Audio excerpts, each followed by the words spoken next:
हम यहाँ पे डिस्कस करेंगे फंक्शंस के बारे में, डोमेन, रेंज, कोडोमेन, और उसके बाद उसके डिफरेंट ग्राफ्स और ट्रांसफॉर्मेशन ऑफ ग्राफ्स कैसे होता है, एसिम्प्टोट क्या होता है, सब इसके बारे में डिस्कस करेंगे।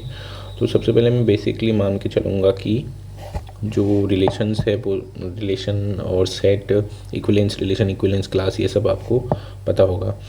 तो फंक्शन क्या होता है, from set A to B, वो एक स्पेशल टाइप ऑफ रिलेशन होता है। रिलेशन क्या होता है, from set A to B, A cross B का कोई भी सबसेट ले लो, वो एक प्रकार का रिलेशन ही होगा। ठीक है, तो जितने सारे सबसेट बन सकते हैं उतने ही रिलेशन बन सकते हैं, लेकिन फंक्शन में ऐसा नहीं है। तो फंक्शन में क्या होता है कि जो सेट ए है, जो डोमेन को डोमेन भी अभी बताता हूँ, लेकिन जो सेट ए है उसके सारे के सारे एलिमेंट्स की केवल एक ही इमेज मिलनी चाहिए, one and only one image. मतलब the set of all elements of A have unique image in B, ऐसा बोल सकते हैं। यूनिक, केवल एक ही इमेज मिलेगी। ऐसा नहीं होगा कि जैसे आपने 3 रखा और उसके लिए 5 भी मिला, और फिर से 3 रखा उसके लिए 6 भी मिल गया, ऐसा नहीं होगा। तो ये तो आपको पता ही है। तो उसके बाद डोमेन क्या होता है, अगर इसको लिखेंगे ऐसे, मान लो कोई फंक्शन है 1/x F X is equal to, तो डोमेन क्या होता है ना, वो सारे वैल्यूज़ जो आप इसमें रख सकते हो, एक्स इस फंक्शन में जो रख सकते हो, एक्स की वो सारी वैल्यू जो आप इस फंक्शन में रख सकते हो और उसके लिए वो फंक्शन डिफाइन हो, वो होते हैं डोमेन। अब 1/x है, अभी मैं ग्राफ बनते कैसे हैं वो तो बता दूंगा आगे, लेकिन देखो 1/x बनता है ऐसे, ये अपोजिट क्वाड्रेंट में सिमेट्रिक होता है ऐसे।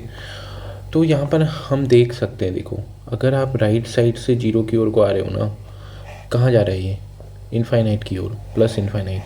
लेफ्ट साइड से आ रहे हो 0 की ओर, माइनस इनफाइनाइट, ऐसे जा रहा है। ठीक है, तो देखो अगर 0 रखोगे ना, 0 पे इसका पता नहीं है कहाँ पे क्या मिलेगा, ये 0 पे नहीं पता है इसका 0 पे क्या मिलेगा। ये देखो यहाँ पे है ना, ये छूटा हुआ है। वैसे भी लिमिट में आप ये तो नहीं लिखते ना, limit x tense to 0 1/x, तो क्या 0 रख देते हो, क्योंकि लिमिट निकाली ही वहीं पे जाती है जहाँ पे डिफाइन ना हो या वहाँ पे पता करना हो, तो फिर उसके राइट और लेफ्ट से हम जाते हैं। तो मैं यहाँ से राइट हैंड साइड से अगर गया तो मेरे को प्लस का इन्फाइनाइट मिल रहा है, लेफ्ट से गया माइनस का इन्फाइनाइट मिल रहा है, तो लिमिट तो एग्जिस्ट करती नहीं। तो आप ऐसे लिख नहीं सकते कि इसका डोमेन में 0 आएगा, नहीं, ये तो वैसे ही अनडिफाइंड होता है। 1/0 डिवाइड दे के देखो ना, 0 से 1 में कितनी बार भी दे सकते हो, 2 टाइम्स भी जाएगा, 3 टाइम्स भी, 4 टाइम्स भी, तो अनडिफाइंड है। ठीक है, अब ऐसे ही अगर मैं लिखूं F X is equal to 1/x minus 3, यहाँ पे क्या होगा, इसका ग्राफ कैसा होगा, इसमें भी देखो ग्राफ्स में अभी आगे बताता हूँ, लेकिन वैसे ही देख सकते हो 3 रखेंगे तो ये 0 बन जाएगा, तो ये 0 नहीं होना चाहिए डिनोमिनेटर इसका। ठीक है, तो इसके लिए अगर ये 0 नहीं है तो x 3 नहीं होना चाहिए, है ना, तो इसके डोमेन में 3 नहीं आएगा। पहले वाले के डोमेन में क्या था, 0 नहीं आ रहा था और सारी रियल वैल्यूज़ आ रही थी। ठीक है, अगर इसी को ग्राफ में देखना हो तो अगर कहीं पे मान लो ऐसे कहीं पे कुछ ग्राफ दिया है ना, ऐसे ग्राफ दिया है और ये भी दिया है, यहाँ तक है, यहाँ तक है, ऐसे ये फील्ड है चलो, और ये ओपन है। यहाँ पे लिखा है तुम्हें कि -3 से -1 ये है, और ये है 1 से लेके 10 है मान लिया जाए, तो आप कैसे पता करोगे डोमेन क्या है, फटाफट से देख के। तो ये देखो -3 ये रख नहीं सकते ना, इस पे -3 नहीं रख सकते हो, क्योंकि -3 रखने पर यहाँ पे वैल्यू नहीं मिल रही है। हो सकता है वो यहाँ वैल्यू हो, लेकिन अभी दिया तो नहीं है ना ग्राफ में कुछ, तो इसका डोमेन क्या होगा, ये होगा यूनियन 1 क्लोज्ड होगा और 10 ओपन होगा, है ना, तो ये इसका डोमेन है। ऐसे देख के पता करोगे। ठीक है, अभी ग्राफ्स सारे बताऊंगा पीछे, तो वहाँ पर भी पता चलेगा। तो डोमेन क्या होता है फंक्शन का, जिस पे जो वो वैल्यूज़ जिन पे वो फंक्शन डिफाइन हो, मतलब एक फाइनाइट वैल्यू तुमको मिलती हो उसके लिए, तो वो होता है उसका डोमेन। ऐसे ही रेंज क्या होगा, रेंज क्या होता है, अगर तुम ऐसे लिखते हो is equal to F X, जो सारी वैल्यूज़ आपने रखी डोमेन, क्योंकि डोमेन ही तो रख सकते हो ना यार, जो जो जिसके लिए ये वाई तुमको डिफाइन हो वो। तो जो सारी वैल्यूज़ हमने रखी, उसके बाद जो हमें आउटपुट, पॉसिबल आउटपुट मिला, वही उसका रेंज है। ठीक, वैसे अगर सिंपल भाषा में ऐसे बोलते हैं function from A to B, तो ये ए होता है तुम्हारा डोमेन, बी होता है कोडोमेन, और बी में वो वैल्यूज़ जिनके लिए मुझे ए में कोई ना कोई प्री इमेज मिल रही हो, तो बी की वो वैल्यूज़ जिनके लिए मुझे कोई ना कोई प्री इमेज मिल रही हो वो रेंज में आती हैं। या फिर ऐसा बोल सकते हैं कि जो वैल्यूज़ मुझे पी में मिल रही हैं उसके करस्पॉन्डिंग उसकी जो प्री इमेज थी वो हम देखते रहेंगे। ठीक है ना। तो जिस चीज़ की मुझे यहाँ इमेज मिली है बी में, तो वो सब किस में आएंगे, रेंज में। ठीक है, फॉर एग्जांपल सीधे सीधे देखते हैं, जैसे Y F is equal to F X equal to E की पावर एक्स। अगर मैं बोलूँ ये फंक्शन है from real to real, R to R, ऐसा बोल दिया। अब इसका ग्राफ कैसे बनता है, क्या बनता है, इतना तो थोड़ा पता होगा, लेकिन आगे फिर भी बताऊंगा मैं। ये ऐसा है, ऐसे जा रहा है, ये कभी टच नहीं करता इसको। ठीक है ना, एक्सपोनेंशियल वैसे भी जीरो होता ही नहीं है। तो इसका डोमेन क्या है, देखो एक्स एक्सिस में क्या क्या रख सकते हो, पूरा रियल रख सकते हो। लेकिन ये आ कहाँ, देखो आ क्या रहा है, जीरो से लेके ये ऊपर को जाते रह रहा है ना। तो रेंज कैसे देखोगे ग्राफ में, वाई एक्सिस में देखेंगे कि क्या क्या वैल्यूज़ मिल रही हैं। तो इसका डोमेन तो आर है, लेकिन जो रेंज है वो जीरो तो नहीं मिल रहा है, लेकिन ये ज़रूर मिल रहा है जीरो से इन्फाइनाइट और जीरो पे ओपन, क्योंकि जीरो थोड़ी मिल रहा है। ये देखो जीरो तो मिलेगा नहीं है, ऐसे ही जाएगा। यहाँ पे ये एक्स एक्सिस इज़ एसिम्प्टोट। ठीक है, तो इसका जो डोमेन है वो तो आर है, लेकिन इसका कोडोमेन है वो भी आर है, और लेकिन रेंज क्या है, ज़ीरो से लेके इन्फाइनाइट। तो रेंज वो वैल्यूज़ हैं जिनके लिए तो जो हमें पॉसिबल आउटकम मिल रहा है डोमेन रखने के बाद, है ना। ऐसे ही अगर टेन इनवर्स एक्स होता है, टेन इनवर्स एक्स होता है, मान लिया जाए, क्या होता है, टेन इनवर्स एक्स होता है तुम्हारा आर से लेके माइनस पाई बाई टू ऐसे। अच्छा अभी तो बताया नहीं, फंक्शन बताया नहीं, लेकिन ऐसे ही देख लेते हैं हाँ एक बार। तो क्या होगा, ये ओपन होगा, ओपन होता है। तो क्या होता है, टेन इनवर्स एक्स का ग्राफ पूरे आर में है, सॉरी पूरे आर में है, लेकिन ये होगा तुम्हारा माइनस पाई बाई टू, ये पाई बाई टू, और ये बनता है ऐसे। ये सब कैसे बनता है वो मैं अभी बताऊंगा। यहाँ पे बस एग्जांपल दे रहे हैं कि ग्राफ देख के थोड़ा सा कैसे जानेंगे। ठीक है, तो देखो पूरा आर पूरी रियल वैल्यूज ले रहा है ना एक्स एक्सिस में, यहाँ ये करस्पॉन्डिंग पूरी आर ले रहा है, और यहाँ वाई एक्सिस में क्या है, minus pi by two to pi by two, और ये टच नहीं कर रहा है। तो यहाँ पर अजिम्प्टोट अजिम्प्टोट होता क्या है, अजिम्प्टोट होता है वो लाइन, हमेशा लाइन ही होगी। ठीक है, वो लाइन जिसके साथ साथ ग्राफ जो है अप्रोच कर रहा हो, इन एंडलेसली अप्रोच कर रहा हो, ख़त्म ना हो रहा हो। ठीक है, इनफाइनाइट तक जा रहा हो ऐसा भी नहीं बोल सकते, एंडलेसली उसको उसके साथ चलते जा रहा हो, वो अजिम्प्टोट होता है। अगर देखो यहाँ पर ख़त्म हो जाता है ये ग्राफ ऐसे, तो ये अजिम्प्टोट का काम नहीं करता ये वाली लाइन। लेकिन अगर ये ग्राफ इसके लाइन के साथ चलता जा रहा है, ठीक है, ऐसे चलता जा रहा है अगर, तो फिर ये एसिम्प्टोट होगा। ठीक है, ऐसे चलता जा रहा है इसके साथ, जैसे 1/x है, 1/x था ये और ये, यहाँ पे दो एसिम्प्टोट हैं। कैसे, ये जो एक्स एक्सिस है वो भी है क्योंकि ऐसे ग्राफ जा रहा है ना इसके साथ, यहाँ भी देखो ये, और ये वाई एक्सिस भी है, ऐसे जा रहा है, यहाँ भी जा रहा है। ठीक, ये होता है। तो पहले कुछ फंक्शंस के सिंपल जो फंक्शंस होते हैं उनके डोमेन और रेंज के बारे में थोड़ा सा जानते हैं, उसके बाद देखते हैं ट्रांसफॉर्मेशन के बारे में। ठीक है, तो सबसे पहले ट्रिग्नोमेट्रिक फंक्शंस का देखते हैं। साइन एक्स का आपको ग्राफ शायद पता ही होगा, साइन एक्स का नहीं देखते हैं, साइन एक्स का सीधे मैं लिखता हूँ, आर है, ठीक है, रेंज है -1 to 1, है ना। वो ऐसे ही कॉस एक्स का क्या होगा, कॉस एक्स का भी यही होता है, आर -1 to 1।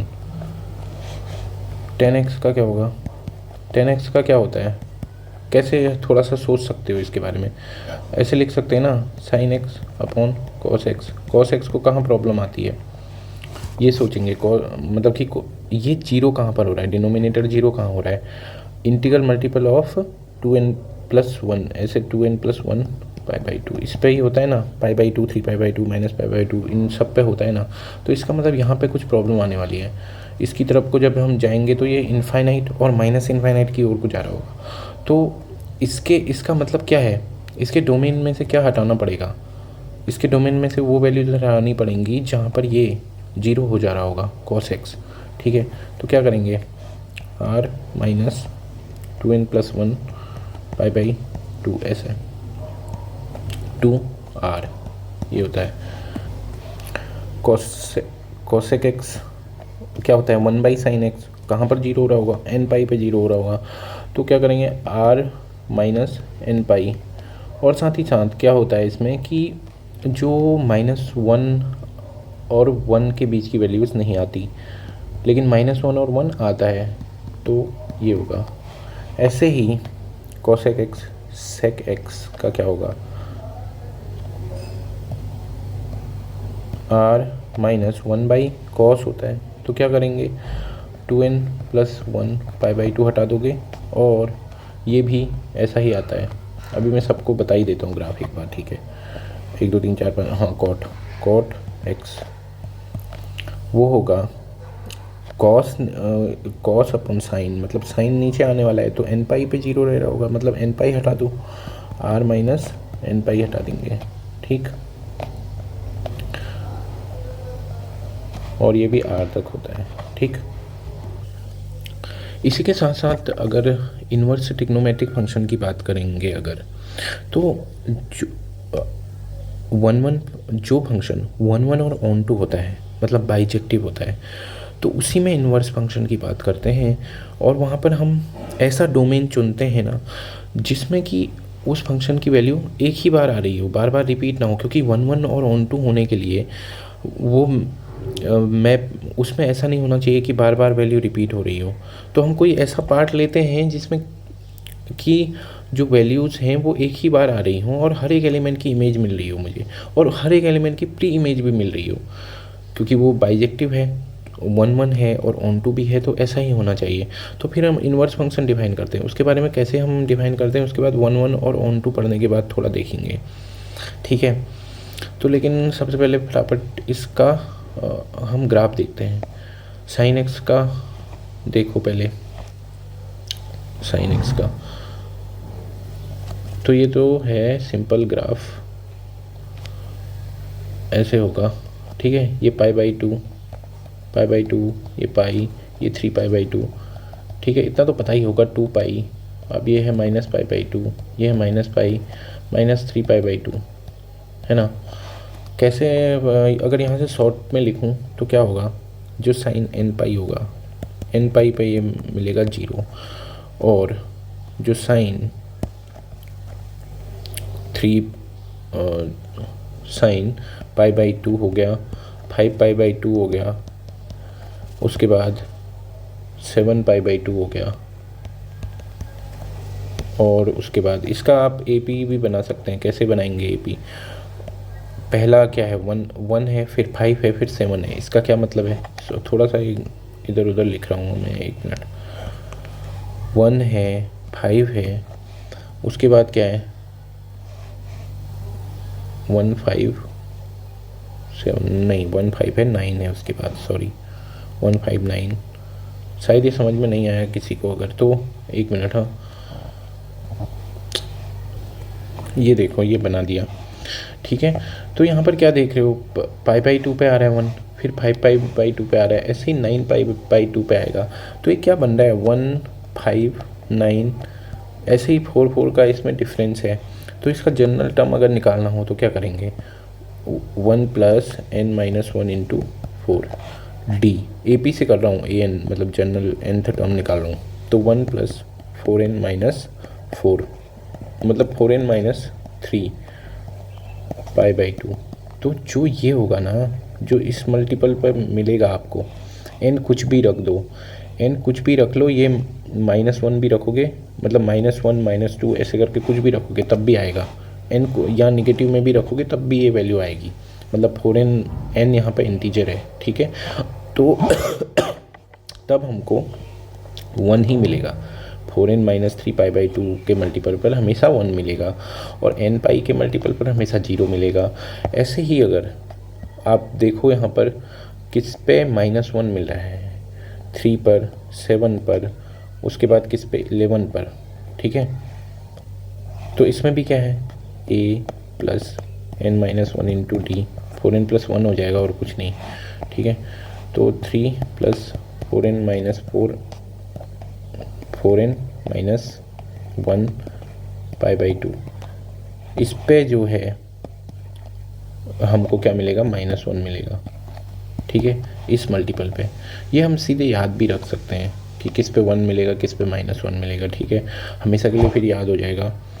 तो ये बनाने की ज़रूरत नहीं है, ग्राफ भी बनाने की ज़रूरत नहीं है। ऐसे ही cos x में क्या होता है, cos x का जो ग्राफ बनेगा ना, वो बनेगा ऐसे। ये तो हम ना किसी ऐप में भी देख सकते हैं, डेस्मोस नाम से एक ऐप आती है ना, उसमें मिल जाएगा आपको ये सारे ग्राफ्स कैसे बनते हैं, दिख जाएगा सब। तो ये 0 पे कितना होता है, π/2, सॉरी π/2 पे 0 होता है, ठीक है। ये हो गया, ये ग्राफ है, ठीक है। cos 0 1 होता है, इतना तो सब पता ही है आपको वैसे ही को, लेकिन ये जनरल वैल्यूज़ देखो क्या होगा, जहाँ पर ऑड मल्टीपल ऑफ पाई आएगा, मतलब इसको कैसे लिखूँ, ऑड मल्टीपल को लिख सकते हैं 2n + 1 पाई, ठीक है। तो जहाँ पर भी ऑड मल्टीपल आएगा वहाँ पर -1 आएगा, इवन मल्टीपल जहाँ भी आएगा और ये हमेशा 1 आएगा। और जो हमेशा जो इसके कोई भी मल्टीपल हो इसका, अगर वो π/2 का मल्टीपल है, इंटीग्रल मल्टीपल है, अगर n बिलोंग टू z है हर जगह, ठीक है, π/2 अगर है तो वो हमेशा 0 ही आएगा। तो ये तो आसान है, ठीक है। अब ऐसे ही 10x का क्या होता है, 10x हमने पहले ही देख लिया था कि जो π/2 को अगर उसका डोमेन है उसमें क्या है, π/2 माइनस का π/2, 3 π/2, ये सब क्या था, नहीं था, मतलब उसकी ओर को जाने पर वो इनफाइनाइट और माइनस इनफाइनाइट की ओर जा रहा था, ठीक है। एक साइकिल बनाऊंगा वही रिपीट हो जाएगी। ये मान लो 0 है, ये मान लो π/2 है, ये -π/2, सब π/2 के उसमें है चेंज में, ठीक है। ये है 3 π/2। तो इसका ग्राफ कैसे बनता है 10x का, ये एसिम्प्टोट का काम कर रहा है कौन, यहाँ पर π/2, ये ऐसे चलता जाता है ऊपर को और ये ऐसे नीचे को एकदम सिमेट्रिकली, है ना। उसके बाद ये ऐसे, इसको लिमिट से भी वैसे देख सकते हैं, हाँ, कि कैसे जाएगा, ये ऐसे ही यहाँ भी ये है ग्राफ। तो यहाँ से आसानी से देख सकते हैं कि इसका डोमेन क्या है, सब कुछ है लेकिन π/2 नहीं है, सब कुछ मिल रहा है -π/2 नहीं, मतलब सब कुछ मिल रहा है नहीं, सब कुछ ले सकते हैं लेकिन -π/2 नहीं, है ना। लेकिन जो इसका रेंज है वो हर एक चीज़ है, क्योंकि इतने में ही मिल जा रहा है आपको, देखें इतने में ही ये इनफाइनाइट तक जा रहा है, यहाँ भी इनफाइनाइट तक जा रहा है, सारी y की वैल्यूज़ मिल पा रही हैं। आप अगर मैं थोड़ा सा, अगर आप 1 1 on 2 के बारे में तो इतना तो बेसिक मैं वैसे ही बता देता हूँ कि इन्वर्स फंक्शंस का कॉन्सेप्ट कैसे आया, इसी में थोड़ा बताता हूँ, ठीक। जैसे कोई फंक्शन 1 1 होता है, क्या होता है उसका मतलब कि हर एक एलिमेंट की, जो डोमेन का हर एक एलिमेंट है उसकी केवल एक ही इमेज मिलेगी, 1 and only 1 इमेज। ऐसा नहीं होगा 2 एलिमेंट के लिए कोई एक इमेज मिल रही हो, ठीक है ना। Every element of domain has only one image, ठीक है। मतलब डिस्टिंक्ट एलिमेंट, जो अलग अलग एलिमेंट होंगे तो उसकी इमेज हमेशा अलग अलग ही मिलेगी। ऐसा नहीं होगा कि 3 की इमेज पहले मुझे 3 की इमेज 5 मिली, उसके बाद 1 की भी इमेज 5 मिली, ऐसा नहीं होगा। मतलब distinct elements have distinct image, ऐसा होता है। और ऑन टू में क्या, हाँ इसके लिए लिखते क्या है थोड़ा सा बताना ही पड़ेगा। अगर हमको 1-1 प्रूफ करना है, कैसे प्रूफ करेंगे? अगर मान लो तुम्हें दो अलग अलग एलिमेंट मिलते हैं तो उसकी जो इससे मिलना चाहिए मुझे जो fx1 not equal to fx2 ही मिलना चाहिए, ये पहला तरीका। मतलब अगर एलिमेंट इक्वल नहीं थे तो उसकी इमेज भी इक्वल नहीं होनी चाहिए। या फिर अगर मैं मान के चलता हूँ कि उसके दोनों की इमेज बराबर है तो वो फिर एलिमेंट भी तो बराबर ही होने चाहिए ना, नहीं तो 1-1 कैसे रहेगा? ये समझ में आता है? ये तो कॉन्ट्रा पॉजिटिव ही है इसका। P इम्प्लाइज Q, अगर ये है P इम्प्लाइज Q तो not Q implies not P वाला ही कॉन्सेप्ट है। ये दोनों ही डेफिनेशन 12th में पढ़ी होंगी 1-1 फंक्शन के लिए कि डिस्टिंक्ट एलिमेंट है डिस्टिंक्ट इमेज। ठीक है, 1-1 फंक्शन के लिए। फॉर एग्जांपल 1-1 क्या कौन सा फंक्शन होता है? 1-1 10x ही 1-1 है। 10x कैसे 1-1 होता है अभी मैं बताता हूँ। ठीक है, उससे पहले ऑन टू में बताता हूँ। ऑन टू क्या होगा, अगर तुम्हारा कोडोमेन रेंज के बराबर हो जाए तो ऑन टू हो जाएगा। ठीक है, मतलब जितना जो तुम्हें सेट दिया, अगर ये कैसे ऑन टू कैसे, for example fx equal to e⁻x दिया है, r से लेके उसका जो उन्होंने डिफ़ाइन किया है वो उन्होंने ऐसा दे दिया, डिफ़ाइन ही ऐसे किया, तो ये कोडोमेन है इसका 0 से इनफाइनाइट। और अभी थोड़ी देर पहले बताया था यही तो रेंज है इसका, तो दोनों बराबर हो गए, तो दिस इज़ ऑन टू, है ना। अगर यहाँ पर r हो जाता तो ये क्या ना होता, फिर ये ऑन टू नहीं बन पाता क्योंकि इसका कोडोमेन तो भाई r है लेकिन इसकी रेंज है 0 से इनफाइनाइट, तो फिर कैसे होगा? बराबर तो नहीं हुई ना, तो नहीं होगा। क्या नहीं होगा? ऑन टू नहीं होगा। तो जो फंक्शन 1-1 और ऑन टू दोनों ही होंगे ना, उसमें आप इन्वर्स इमेज डिफाइन कर, इन्वर्स इमेज तो वैसे भी डिफाइन कर सकते हैं लेकिन इन्वर्स फंक्शन उसमें डिफाइन कर सकते हैं। इन्वर्स फंक्शन क्या होता है? जैसे f(a) कोई फंक्शन है, ठीक है, अगर वो 1-1 और ऑन टू है तो फिर उसमें क्या कर सकते हो आप, f इनवर्स b(a) एक फंक्शन डिफाइन कर सकते हो, वो भी खुद में एक फंक्शन होगा और वो भी 1-1 और ऑन टू होता है। ठीक, तो जैसे इतना इसमें बताने की ज़रूरत नहीं है लेकिन इन्वर्स फंक्शंस के जो ग्राफ हैं उसके लिए थोड़ा ज़रूरी है। जैसे अगर मैं इस पूरे ग्राफ को ले लेता फॉर एग्ज़ाम्पल 10x का, तो देखो यहाँ पर मुझे कोई, अगर यहाँ पर कोई वैल्यू है डोमेन में उसके लिए ये मिल रहा है ना, उसके बाद इस वैल्यू के लिए भी तो सेम वही चीज़ यहाँ भी तो मिल जा रही है, तो फिर ये 1-1 है। देखो इस एलिमेंट की भी यही इमेज, इसकी भी यही इमेज मिल रही है सेम टू सेम, ये y में देखो सेम y के लिए सेम y बन जा रहा है ना, और यहाँ भी, तो फिर ये 1-1 रह गया नहीं। इसे मैं 1-1 अगर बनाना चाहता हूँ तो ना मुझे सारा हटाना पड़ेगा इधर को, इधर का, ये इसकी केवल एक मेन ब्रांच को रखता हूँ बीच वाली, कोई दूसरी भी रख सकते थे लेकिन हम ये बीच वाली ही रखते हैं ज़्यादातर। अच्छे मतलब सब लोग इसको ही रखते हैं, मतलब जो कन्वीनियंट माना जाता है ना, तो ये वाला। अब क्या इसमें किसी भी एक एलिमेंट के लिए दो इमेज मिल रही है क्या? सॉरी, एक एलिमेंट के लिए दो तो फंक्शन में वैसे ही नहीं मिलती हैं, वो फिर फंक्शन ही नहीं होगा। मतलब किसी भी दो एलिमेंट की एक इमेज मिल रही होगी क्या? ऐसा नहीं हो रहा है यहाँ पर। आप कैसे, अगर तुमने ये एलिमेंट लिया तो ये अलग मिलेगा, ये लिया फिर अलग, ये लिया फिर अलग फिर अलग, तो distinct element has distinct image, यहाँ पर सही है। अलग अलग एलिमेंट की अलग अलग इमेज है, उसको चेक करने का लाइन वाला तरीका भी अभी बता देंगे, शॉर्टकट वाला। लेकिन पहले 1-1 वाला देखते हैं कैसे ये 1-1 है। तो देखो जब मैंने 10x को क्या कर दिया है मैंने,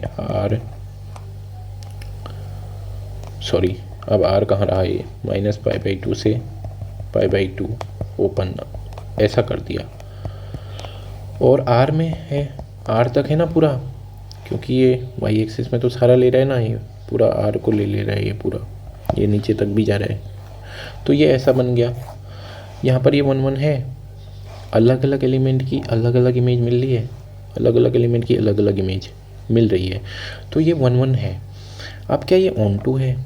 ऑन टू का मतलब क्या इसकी जो रेंज मिल रही है और जो कोडोमेन है क्या वो सेम है? रेंज मतलब क्या क्या आउटकम आ रहे हैं, पूरा आर आउटकम मिल रहा है मुझे, कैसे देखूँ मैं? यहाँ से दिख रहा है ना पूरा ये वाई एक्सिस को कवर करते हुए, और इसका जो कोडोमेन है वो भी आर दिया है, तो मतलब हाँ ये 1 1 और 1 2 है। तो इसी में इन्वर्स फंक्शन डिफाइन कर सकते हैं। कैसे लिखेंगे फिर? Tan inverse X which is from R to minus pi by two to pi by two, बस ये हो गया। ठीक है, तो टेन इनवर्स एक्स एक फंक्शन होगा जो आर से लेके minus pi by two to pi by two में होगा। ठीक, तो ऐसे डिफाइन करते हैं इनवर्स फंक्शन को। फिर चेक कैसे कर सकते हो? मान लेते हैं इसको थोड़ा सा फील लाने के लिए कि मतलब कैसे हो रहा है। मान लो तुम इसमें रखते हो, अब वही वैल्यू रखनी होगी हाँ जिसमें 10 की वैल्यू पता होगी, है ना। तो मान लिया यहाँ पे 10 इनवर्स रख दिया हमने 1, तो 10 इनवर्स ये 1 क्या होता है 10 में? 10 पाई बाई 4, तो ये आउटकम है पाई बाई 4। पाई बाई 4 मतलब 45 यहाँ बीच में आता है, ये -90 और 90 के बीच में ही तो आता है ना। ऐसे ही 10 इनवर्स अगर मान लो रखूँ -1, तो -1 रखने के लिए -1 पे ये क्योंकि क्या है ऑड फंक्शन है, क्योंकि साइन ऑड होता है इसलिए, तो इतना तो पता है ना ऑड वाला, तो वैसे नहीं पता, आगे पता चल जाएगा। तो -1 अगर है तो क्या लिखूँगा, ऐसा लिखूँगा, तो ये बनेगा माइनस का पाई बाई 4, वो भी इसके बीच में ही आ रहा है ना। तो हम एक दो वैल्यू रख के पता चल रहा है कि यहाँ की और वैल्यू सारी ही वैल्यूज़ रख के वैसे इसी के बीच में आएगा वो, लेकिन बहुत सारी वैल्यूज़ रख के हम इतना पता तो नहीं कर सकते हैं, है ना।